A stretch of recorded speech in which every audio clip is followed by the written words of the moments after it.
Hello guys, कैसे हैं आप सब। प्लीज़ मेरे चैनल को लाइक सब्सक्राइब एंड शेयर कीजिएगा। आज मैं आपके लिए बहुत अच्छी स्टोरी लेकर आई हूँ।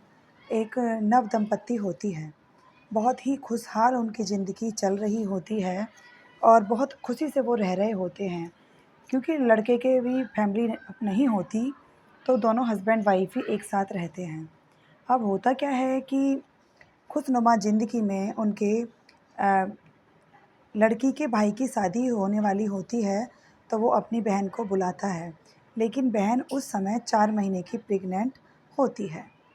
तो उसका हस्बैंड उससे ये कहता है कि तुम अपने घर मत जाओ, क्योंकि तुम 4 महीने की प्रेग्नेंट हो, डॉक्टर ने तुम्हें बिल्कुल आराम करने के लिए बोला है और घूमने-फिरने के लिए मना कर रखा है।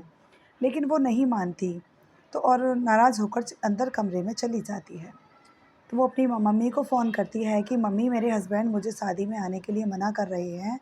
तो वो कहती है कि हम बात करते हैं, और बे उसका जो लड़की का भाई और भाभी होते हैं वो शाम को उनके घर पर पहुंच जाते हैं। और जब हस्बैंड ड्यूटी से लौटते हैं तो वो देखते हैं कि ससुराल वाले आए बैठे हैं। तो वो कहते हैं कि जिया जी, हम दीदी को लेने आए हैं, आप इन्हें भेज दीजिएगा। लेकिन वो कहते हैं, अपनी बीवी की तरफ देखते हैं, उनसे मना नहीं कर पाते।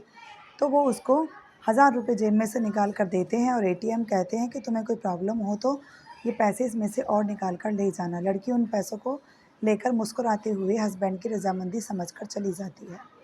शादी बहुत हल्दी मेहंदी सब हो जाती है, लेकिन जिस दिन बारात जाने को होती है, घुड़चढ़ी हो रही होती है, तो बारिश हुई होती है उससे 1 दिन रात पहले, और वो घुड़चढ़ी में जब जा रही होती है तो उसका पैर फिसल जाता है।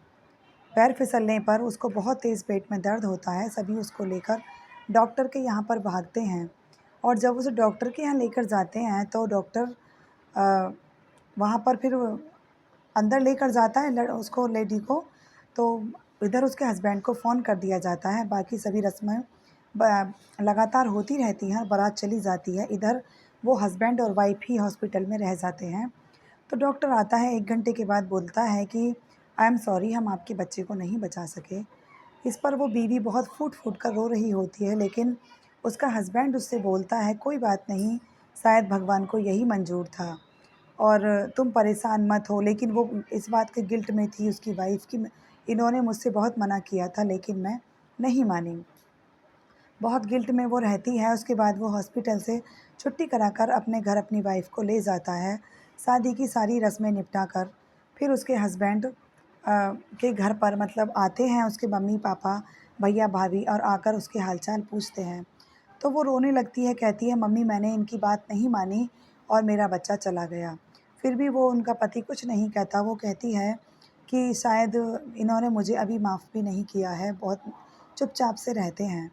तो बैठकर सभी बातें करते हैं, तो उसके हस्बैंड कहते हैं, नहीं, ऐसी कोई बात नहीं है, मैं पहले भी बोल चुका हूँ, शायद भगवान को यही मंज़ूर था। इसके बाद में फिर वो दोनों अ, वहाँ से मम्मी-पापा और भैया-भाभी सभी वहाँ से चले जाते हैं। तो वो अपने हस्बैंड के गले लगकर फिर खूब रोती है कि मैंने तुम्हारी बात नहीं मानी। उसके बाद क्या होता है कि 1 साल बाद उनके बेटा होता है, वो उसे बहुत प्यार करते हैं। लेकिन उनका जो लड़का होता है, उसके जो 2 भाई होते हैं, वो बहुत रिच होते हैं, लेकिन उनकी हालत बहुत अच्छी नहीं होती। फिर भी उनकी पत्नी ज़िद करती है कि मुझे एसी लगवाओ, मेरा बच्चा परेशान होता है। ना मना करने के बाद भी तो फिर वो एसी भी लगवा देता है, जबकि उसकी जेब के बाहर था उसका खर्चा झेलना।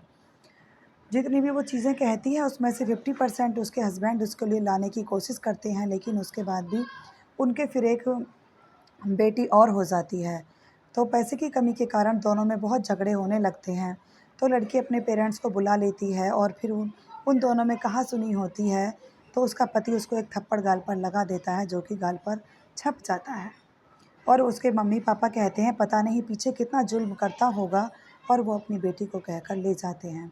वहाँ जाने के बाद लड़के की इतनी हालत ख़राब हो जाते हैं कि वो अपनी जो उसकी फैक्ट्री जो भी होती है, वो उसको बेच देता है और घर पर बहुत परेशान रहने लगता है। इधर उसकी बीवी भी फ़ोन नहीं करती, दोनों का जीवन बहुत परेशानी पूर्वक होता है।